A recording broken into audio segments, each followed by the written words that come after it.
Praise the Lord. സ്നേഹമുള്ളവരെ, നാം വചനം അനുസരിച്ച് ജീവിക്കുന്നവരാവണം. ദൈവവചനം വായിക്കുവാനും കേൾക്കുവാനും നമുക്ക് വലിയ പ്രയാസമില്ല. എന്നാൽ വചനം അനുസരിച്ച് ജീവിക്കുവാൻ നമുക്ക് പ്രയാസമുണ്ട്. കാരണം നമുക്ക് സുഖം തോന്നുന്ന പലതും നാം ഉപേക്ഷിക്കേണ്ടതായി വരും. നമ്മുടെ സ്വാർത്ഥതയും ഈ ലോക മോഹങ്ങളും അഹങ്കാരവും തിന്മകളുമെല്ലാം നാം ഉപേക്ഷിച്ചെങ്കിൽ മാത്രമേ വചനമനുസരിച്ച് ജീവിക്കുവാൻ നമുക്ക് സാധിക്കുകയുള്ളൂ. അതുകൊണ്ടാണ് നമ്മിൽ പലരും പറയുന്നത് ദൈവത്തിൻ്റെ വചനം കഠിനമാണെന്ന്. എന്നാൽ തിരുവചനം പറയുന്നു, മനസ്സ് വെച്ചാൽ കൽപ്പനകൾ പാലിക്കാൻ നിനക്ക് കഴിയും. വിശ്വസ്തതാപൂർവം പ്രവർത്തിക്കണമോ വേണ്ടയോ എന്ന് തീരുമാനിക്കേണ്ടത് നീയാണ് എന്ന്. അപ്പോൾ നമുക്ക് മനസ്സ് വെച്ചാൽ, നമുക്ക് ആഗ്രഹമുണ്ടെങ്കിൽ നമുക്ക് ദൈവത്തിൻ്റെ വചനങ്ങൾ പാലിക്കാൻ നമുക്ക് സാധിക്കും. നമുക്ക് ചെയ്യാൻ പറ്റാത്ത ഒരു കാര്യവും നമ്മുടെ ദൈവം നമ്മോട് ആവശ്യപ്പെടുകയില്ല. വിശുദ്ധ യാക്കോബിൻ്റെ ലേഖനം 1-ാം അധ്യായം 21-22 വചനങ്ങളിലൂടെ കടന്നു പോകുമ്പോൾ എന്തിനു വേണ്ടിയാണ് നാം വചനമനുസരിച്ച് ജീവിക്കണം എന്ന് പറയുന്നതെന്ന് വ്യക്തമാക്കുന്നുണ്ട്. നമ്മുടെ ആത്മാക്കളെ രക്ഷിക്കാൻ കഴിയുന്നത് ദൈവത്തിൻ്റെ ജീവനുള്ള വചനങ്ങൾക്കാണ്. വചനം ദൈവം തന്നെയാണെന്ന് യോഹന്നാൻ 1:1 വ്യക്തമായി പറയുന്നുണ്ട്.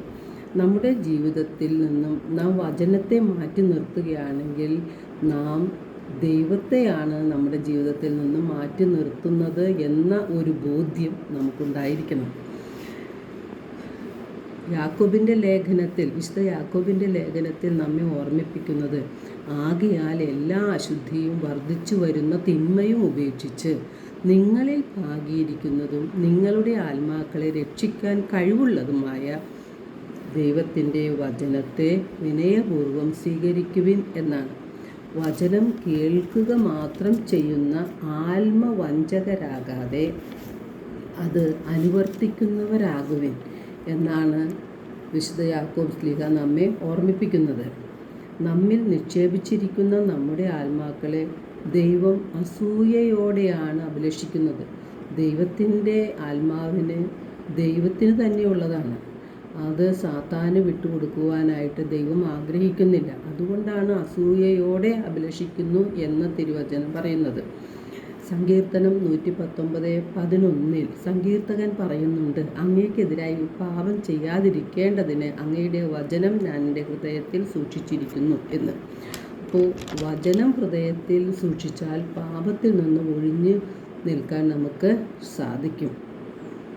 അതുപോലെ തെറ്റുകൾ വരാതെ, പ്രലോഭനങ്ങളിൽ വീഴാതെ ജീവിക്കുവാൻ വചനം നമ്മെ സഹായിക്കും. യേശുനാഥൻ തന്നെ പറഞ്ഞിട്ടുണ്ട്, നിങ്ങൾക്ക് തെറ്റുകൾ പറ്റുന്നത് എന്തുകൊണ്ടാണ്? വിശുദ്ധ ലിഖിതങ്ങളോ ദൈവത്തിൻ്റെ ശക്തിയോ അറിയാത്തത് കൊണ്ടല്ലേ നിങ്ങൾക്ക് തെറ്റ് പറ്റുന്നത് എന്ന് യേശു നമ്മെ ഓർമ്മിപ്പിക്കുകയാണ്. നാം പലപ്പോഴും പറയുന്നത് നമുക്ക് തെറ്റ് പറ്റി എന്നാണ്. പക്ഷേ തെറ്റ് പറ്റുക മാനുഷികമാണ്. എന്നാൽ ആ തെറ്റുകൾ വീണ്ടും ആവർത്തിക്കാതെ തെറ്റുകളെ തിരുത്തി ദൈവികമായ ചിന്തയോടെ ജീവിക്കുക എന്നതാണ് നമുക്ക് ആവശ്യം. ക്ഷമിക്കുമെന്നോർത്ത് വീണ്ടും വീണ്ടും പാപം ചെയ്യരുതെന്ന് യേശുനാഥൻ നമ്മെ ഓർമ്മിപ്പിക്കുന്നുണ്ട്. നാം എല്ലാവരും സന്തോഷത്തിലും സമാധാനത്തിലും ജീവിക്കാൻ ആഗ്രഹിക്കുന്നവരാണ്.